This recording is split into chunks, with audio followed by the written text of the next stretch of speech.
80 घंटे बचे हैं। बृजभूषण शरण सिंह किसी भी वक्त गिरफ्तार हो जाएंगे। 15 जून तक का अल्टीमेटम है, लेकिन इस वक्त ट्रुथ और डेयर का गेम चल रहा है।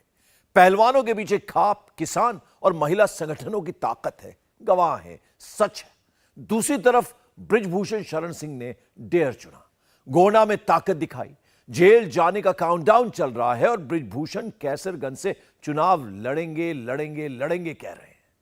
जिस अखिलेश यादव की खामोशी से बृजभूषण को हवा मिल रही थी, आज वो खामोशी भी खत्म हो गई।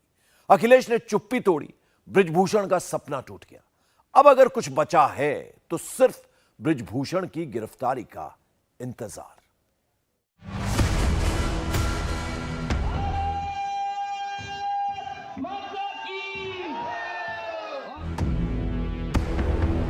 कैसरगंज लोकसभा से चुनाव लड़ूंगा लड़ूंगा लड़ूंगा।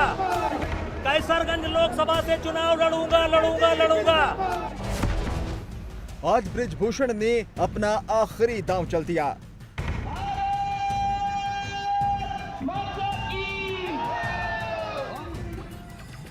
शक्ति प्रदर्शन किया। इल्जाम कितने ही बड़े हों, लेकिन बृजभूषण दबंग है, ये दिखाने की कोशिश की।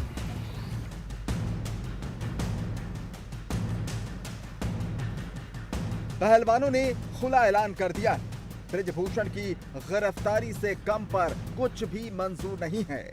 मतलब अब आर पार के दंगल का फाइनल राउंड चल रहा है। पहलवान 2 बार सड़कों पर आंदोलन कर चुके हैं, जंतर मंतर को अखाड़ा बना चुके हैं। पहलवानों ने रोहतक में पंचायत की, जहां राकेश टिकैत ने पहलवानों को किसान संगठनों का समर्थन दिया। इसके साथ ही पहलवानों के समर्थन में मुजफ्फरनगर में पंचायत हुई। तीसरी पंचायत कुरुक्षेत्र में हुई और फाइनल पंचायत का आयोजन 10 जून को सोनीपत में हुआ, जिसमें तय हुआ कि पहलवानों के एक कॉल पर खाप पंचायतें, किसान संगठन और महिला संगठन सड़कों पर उनके साथ उतर जाएंगे। अल्टीमेटम 15 जून का तय हुआ। दूसरी तरफ बृजभूषण ने आज शक्ति प्रदर्शन किया, गोंडा में अपनी ताकत दिखाई। इससे पहले तैयारी अयोध्या में शक्ति प्रदर्शन की थी। वहां संतों का समर्थन भले ही मिला, लेकिन प्रशासन की अनुमति नहीं मिली। आज पहली और आखिरी बार बृजभूषण ने दम दिखाने का दांव चला। बीजेपी सांसद बृजभूषण शरण सिंह के संसदीय क्षेत्र कैसरगंज में आज हर जगह बृजभूषण शरण सिंह की होर्डिंग दिखाई दी। जगह जगह बृजभूषण शरण सिंह के समर्थन में नारे लगे, कार्यकर्ताओं ने उनका स्वागत किया। मौका था केंद्र की मोदी सरकार के 9 साल पूरे होने पर। पूरे उत्तर प्रदेश में जो 80 लोकसभा सीट हैं, वहां पर कार्यक्रम हो रहे हैं। आज कार्यक्रम कैसरगंज में था और यहाँ सभा होनी थी। यहाँ से करीब 60 किलोमीटर दूर बृजभूषण शरण सिंह का घर है और ये 60 किलोमीटर का फासला बृजभूषण शरण सिंह ने करीब 3 घंटे में तय किया।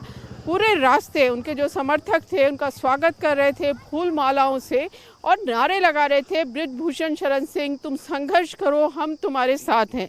इस तरह के नारों के साथ बृजभूषण शरण सिंह यहाँ मंच पे पहुँचे तो उनको टाइगर बताया गया। अब भले ये प्रोग्राम केंद्र सरकार के 9 साल पूरे होने पर था, लेकिन इसे बृजभूषण शरण सिंह का शक्ति प्रदर्शन माना जा रहा है।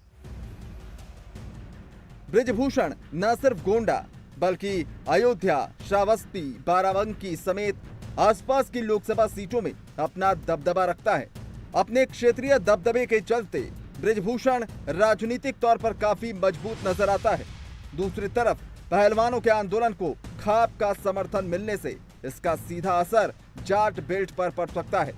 उत्तर प्रदेश में भले ही जाटों की आबादी 3 से 4% के बीच है, लेकिन पश्चिमी यूपी में 17% के करीब है। कई जिलों में जाट 30% के करीब भी हैं। पश्चिमी यूपी की 1 दर्जन से ज्यादा लोकसभा और 60 विधानसभा सीटों को जाट प्रभावित करते हैं।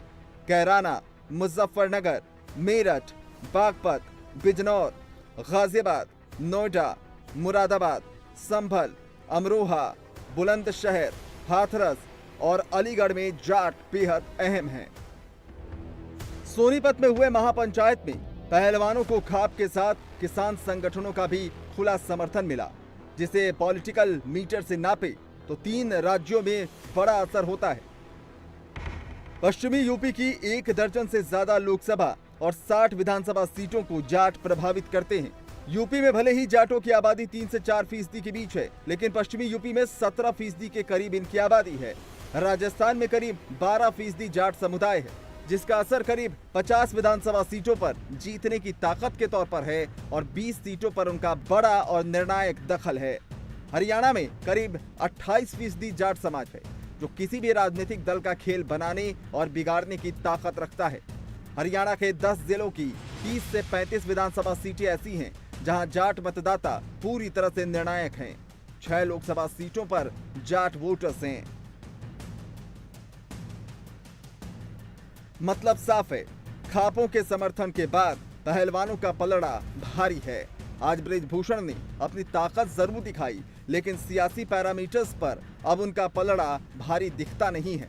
सवाल है कैसे? तो इसका जवाब 3 राज्यों की सीटों पर खाप के दबदबे से समझा जा सकता है।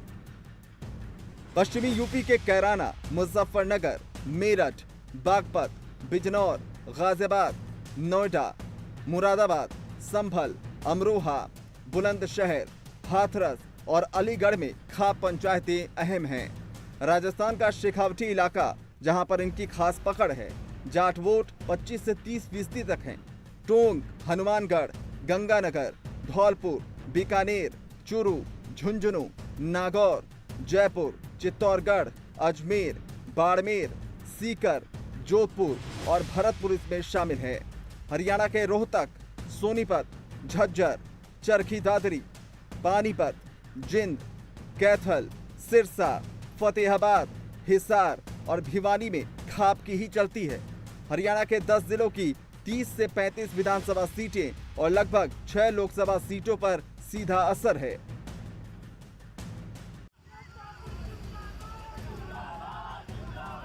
सियासी पैरामीटर्स को देखकर साफ है कि बृजभूषण का शक्ति प्रदर्शन उसे बचा नहीं सकता। 80 घंटे का काउंटडाउन बचा है। बृजभूषण का जेल जाना फिक्स है। हाँ, इतना जरूर है कि आज के रोड शो और रैली के जरिए बृजभूषण ने बीजेपी को आंख जरूर दिखा दी है। बृजभूषण को पता है कि आज की रैली उसकी आखिरी रैली हो सकती है। 80 घंटे में गिरफ्तारी फिक्स है। फिर भी बृजभूषण ने डेयर दिखाया। बीजेपी को अपनी ताकत दिखाकर ये जता दिया कि वो न पा तो नुकसान बीजेपी को भी उठाना होगा। ये मिला मुझे मोहब्बत का सिला, बेवफा कह के मुझे याद किया जाता है। कुछ इस अंदाज से बीजेपी सांसद बृजभूषण शरण सिंह ने आज अपना भाषण शुरू किया। इशारा साफ था कि जो महिला पहलवान यौन शोषण का आरोप बृजभूषण शरण सिंह पे लगा रही हैं वो झूठे हैं। जैसा बृजभूषण शरण सिंह कहते आए हैं कि उन्होंने पहलवानों के हित में काम किया। आज क्योंकि उनकी यहाँ काफ़ी ज़्यादा भीड़ थी, समर्थक थे, तो यहाँ भी उन्होंने अपना पक्ष यहाँ समर्थकों के सामने रखा। अब बृजभूषण शरण सिंह भी अपनी ताकत जानते हैं। वो 6 बार के सांसद हैं। उनकी पत्नी भी यहाँ सांसद रह चुकी हैं। उनका बेटा 2 बार का विधायक है। यानी वो जानते हैं कि पार्टी को उनकी ज़रूरत है। और सिर्फ गोंडा, कैसरगंज ही नहीं, आसपास बलरामपुर, श्रावस्ती, बहराइच में भी बृजभूषण शरण सिंह काफ़ी ज़्यादा ताकत रखते हैं और शायद इसी का फ़ायदा वो उठा रहे हैं। बृजभूषण ने डेयर दिखाया तो पूरा खेल अब ट्रुथ और डेयर का हो गया है। पहलवानों ने ट्रुथ चुना, बृजभूषण ने डेयर। पहलवानों के समर्थन में कई गवाह सामने आए। ट्रुथ चुना और सारी सच्चाई बयां कर दी। बृजभूषण ने डेयर लिया, ताकत दिखाई, गिरफ्तारी की तलवार लटकी है, फिर भी रोड शो किया, शायरी सुनाई, चुनाव का दावा ठोक दिया। जो प्रेसिडेंट था और उसके जो साथी थे वो सब नशे में, फुल नशे में थे और उन्होंने बच्चियों के साथ जो व्यवहार किया वो अशोभनीय था, जो हम कहने में भी शर्म आती है। प्रेसिडेंट ने खुद जिस होटल में लड़कियां रह रही थी उस होटल में कमरा लिया और खुद प्रेसिडेंट उन बच्चियों को दाव प्रैक्टिस करा रहे थे, यानी टेक्निक बता रहे थे। पर्सनल लाइफ का हर डाटा उनके पास होता था। किस लड़की का कौन सा बॉयफ्रेंड है, कौन लड़की किससे बात कर रही है, कब वो कैंप से बाहर जा रही है, कौन से रेस्टोरेंट में खाना खाया, उनके जासूस होते तमाम। उनको सारी वो उनको फिर बोलता था बृजभूषण, अब वो आपका बॉयफ्रेंड है, आप कौन लड़का है, आप उससे क्यों बातें करते हो। मतलब सबकी पर्सनल लाइफ में झांकना, मतलब उनको मानसिक और ये टेक्निकल रूप से दबाकर उनका यही होता था किसी तरह आ जाए, हमारे आगे घुटने टेक जाए और जो भी हम इनसे चाहते हैं वो हमें मिल जाए। कभी अश्क कभी गम, कभी जहर पिया जाता है, जब कभी जाके जमाने में दिया जाता है, ये मिला मुझको मोहब्बत का सिला, ये मिला मुझको मोहब्बत का सिला, बेवफा कह के मेरा नाम लिया जाता है। ब्रिजभूषण की पत्नी केतकी देवी सिंह सांसद रह चुकी हैं। ब्रिजभूषण के बेटे प्रतीक भूषण सिंह गोंडा की सदर सीट से विधायक हैं। 2 महीने पहले जब सरकार ने कार्यकारी परिषद भंग किया तब ब्रिजभूषण के बेटे करण भूषण WFI के उपाध्यक्ष थे। करण को साल 2018 में यूपी कुश्ती संघ का वरिष्ठ उपाध्यक्ष चुना गया था। ब्रिजभूषण की बेटी शालिनी सिंह चित्रकार हैं। उनकी शादी बिहार के विशाल से हुई है, जो बिहार कुश्ती संघ के अध्यक्ष हैं। WFI के संयुक्त सचिव आदित्य प्रताप सिंह भी ब्रिजभूषण के बेटे के साले हैं। अब तस्वीर साफ है, कोई लाग लपेट नहीं बचा। ब्रिजभूषण जेल जाएंगे, पूरा कुनबा फेडरेशन से गेट आउट होगा। पहलवानों और ब्रिजभूषण की इस लड़ाई में फुल ऑन एक्शन का आज तीसरा दिन था। 72 घंटे में लगातार इस दंगल का एक के बाद एक राउंड नॉन स्टॉप चला। 9 जून को दिल्ली पुलिस रेसलर्स को लेकर ब्रिजभूषण के घर पहुंची थी, जहां WFI का दफ्तर है। क्राइम सीन का रिक्रिएशन हुआ। 10 जून को सोनीपत में महापंचायत हुई, जिसमें सारे पहलवान, किसान संगठन, महिला संगठन और खाप पंचायतों ने पहलवानों के समर्थन की सौगंध ली। आज 11 जून को ब्रिजभूषण ने डेयर दिखाया, कैसरगंज में रोड शो और रैली के जरिए शक्ति प्रदर्शन किया। लगातार एक्शन और रिएक्शन के बीच दिल्ली पुलिस पर सबकी नजर है। 15 तारीख का टारगेट है, चार्जशीट दाखिल होना है। रेसलर्स के साथ साथ खाप पंचायतें भी चार्जशीट दाखिल होने का इंतजार कर रही हैं। सरकार के साथ जो बातचीत हुई थी हमने अपने बड़े लोगों के साथ रखी है और उन्होंने बोला कि भाई 15 तारीख तक जो सरकार ने हमें बोला कि 15 तारीख तक हम जो मुद्दे दिए हैं उन पे हम काम करेंगे और कठोर कदम उठाएंगे। तो वो अगर कठोर कदम, हमारे लोगों ने यही बोला कि अगर कठोर कदम नहीं उठाए जाते तो हम फिर खोल लेंगे। सरकार ने पहलवानों को 15 जून तक चार्जशीट फाइल हो जाने का भरोसा दिया है। यह भरोसा 7 जून को हुई खेल मंत्री अनुराग ठाकुर से मीटिंग में दिया गया था। इससे पहले 3 जून को गृह मंत्री अमित शाह से भी पहलवानों की मुलाकात हुई थी। दिल्ली पुलिस ब्रिजभूषण के घर पर क्राइम सीन भी रिक्रिएट कर चुकी है। 15 जून का इंतजार सबको है दिल्ली पुलिस की चार्जशीट की वजह से, लेकिन डेडलाइन से पहले दिल्ली पुलिस भी सवालों के घेरे में। ऐसा इसलिए क्योंकि आरोप लगाने वाली महिला पहलवानों से दिल्ली पुलिस ने सबूत के तौर पर फोटो, ऑडियो और वीडियो मांगे, जिस पर अब हंगामा मचा है। कपिल सिब्बल ने ट्वीट कर सवाल उठाए कि क्या विक्टिम्स को असॉल्ट होते समय रिकॉर्डिंग्स के लिए तैयार रहना होगा। दिल्ली पुलिस की इस डिमांड पर हंगामा मचा, तो दूसरी तरफ अखिलेश यादव ने भी चुप्पी तोड़ी। अखिलेश की चुप्पी अब तक ब्रिजभूषण को हवा दे रही थी, लेकिन आज अखिलेश ने भी पहलवान बेटियों को न्याय दिलाने की मांग करते हुए इनडायरेक्टली ब्रिजभूषण की गिरफ्तारी की मांग रख दी। भारतीय जनता पार्टी को अपना नारा याद रखना चाहिए, बेटी पढ़ाओ बेटी बचाओ।